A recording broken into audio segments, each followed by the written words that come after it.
This is my synthesis project for telemedicine follow-up for adults after hospital discharge, reducing 30 to 90 day readmission rates. My name is Jenny Hunt, and this is for Nursing 7050 Evidence-Based Practice for Nurse Leaders for Dr. Ligori and Dr. Morgan's class, and it is December 8th, 2025. Hospital readmissions remain a major challenge during the vulnerable post-discharge period.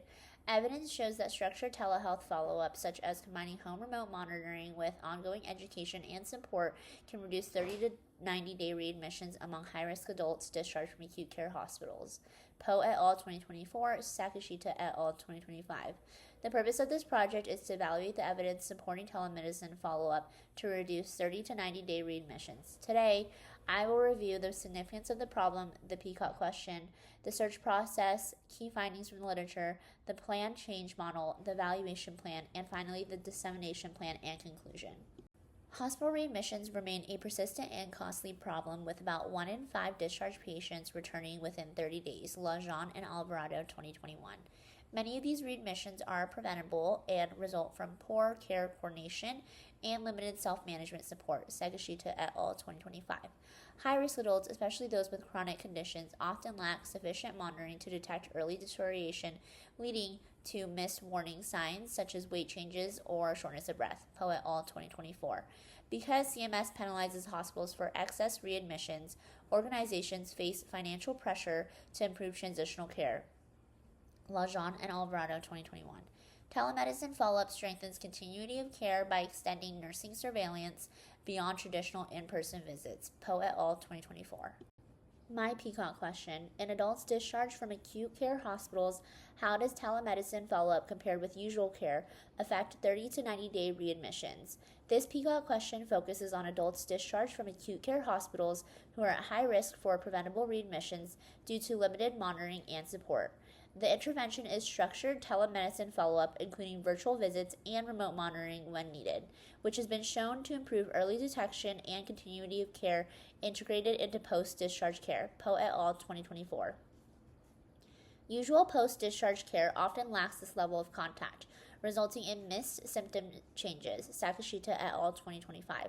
The primary outcome is hospital readmissions within 30 to 90 days, a period recognized as the most vulnerable for post-acute deterioration. A detailed literature search was conducted using CINAHL, PubMed, and ProQuest, and Google Scholar.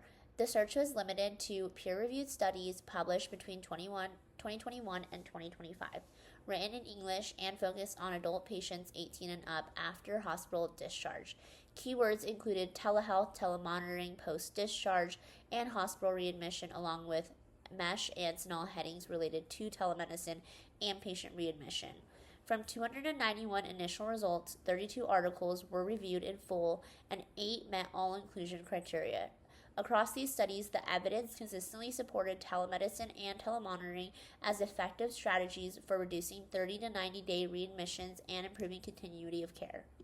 Across high-quality studies and systematic reviews, the evidence clearly shows that telemedicine and nurse-led transitional care reduce 30 to 90-day readmissions. Poe et al. 2024, Piette et al. 2021, and Alcobero et al. 2023 all reported meaningful drops in readmission and emergency visits. Systematic reviews also confirm that the strongest reductions occur in programs where telemedicine is combined with structured nurse follow-up and delivered over a longer or more intensive post-discharge period, Sakashita et al. 2025 and Lee et al. 2021. These approaches work by keeping patients in closer contact with nurses, improving monitoring and detecting problems earlier, and supporting self-management. Overall, the evidence shows that telemedicine follow-up outperforms usual post-discharge care in preventing avoidable readmissions. This is the description of the setting for the planned change that I have planned. This acute care hospital serves many adults with chronic conditions who are at a high risk for 30 to 90-day readmissions. Piette et al. 2021, Poe et al. 2024. Current transitional care follow-up is inconsistent, which contributes to preventable rehospitalizations, Sakashita et al. 2025. Evidence shows that structured telemedicine follow-up improves continuity, supports earlier symptom recognition, and helps stabilize patients during the vulnerable post-discharge period, Piette et al. 2021. Since the hospital already has telehealth capability, developing a standardized telemedicine workflow is both feasible and supported by recent research demonstrating improved outcomes. Poe et al. 2024. The change model that I'm using is the Johns Hopkins Nursing Evidence-Based Practice PET model. This model guides this practice change from the practice question through evidence and translation. The PCOT examines whether structured telemedicine follow-up can lower 30 to 90-day readmissions. Evidence shows that telemedicine strengthens continuity of care and allows nurses to identify concerns earlier. Piette et al. 2021, Poe et al. 2024. In the translation phase, we will standardize the workflow, add monitoring alerts, train staff in virtual care, and coordinate with providers, case managers, IT, and caregivers to support successful implementation. Johns Hopkins Medicine 2025. Our evaluation focuses on 30 to 90-day readmissions, which is the strongest, most clinically meaningful endpoint for transitional care.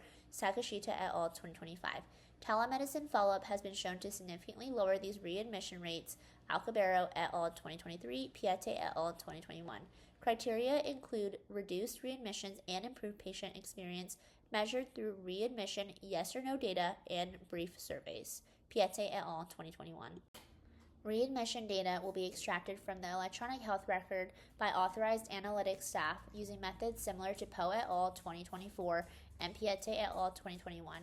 Data will be collected at 30 and 90 days before and after implementation. All information will be de-identified and stored securely per HIPAA requirements, Tariq and Hacker 2023.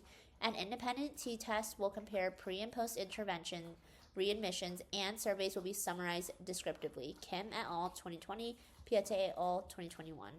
To disseminate the findings, we will begin internally by presenting results to the Quality Improvement and Transitional Care Committees. Outcome data will also be shared with nurse leaders and frontline staff so they understand the impact of telemedicine follow-up. Education sessions or brief modules can help integrate the process into routine workflows. Externally, the project can be shared through conference presentations, posters, or professional nursing organizations to support broader adoption of telemedicine transitional care. The overall goal is to expand awareness and promote sustained implementation across settings. In conclusion, the evidence clearly demonstrates that structured telemedicine follow-up is an effective strategy for reducing 30 to 90-day hospital readmissions. Telemedicine strengthens continuity of care, supports early recognition of symptom changes, and provides patients with additional monitoring and guidance that they often lack after discharge. Because this organization already has telehealth capacity, implementing a standardized workflow is both practical and supported by research. Ongoing evaluation and dissemination will ensure the process continues to improve transitions of care and supports better patient outcomes overall.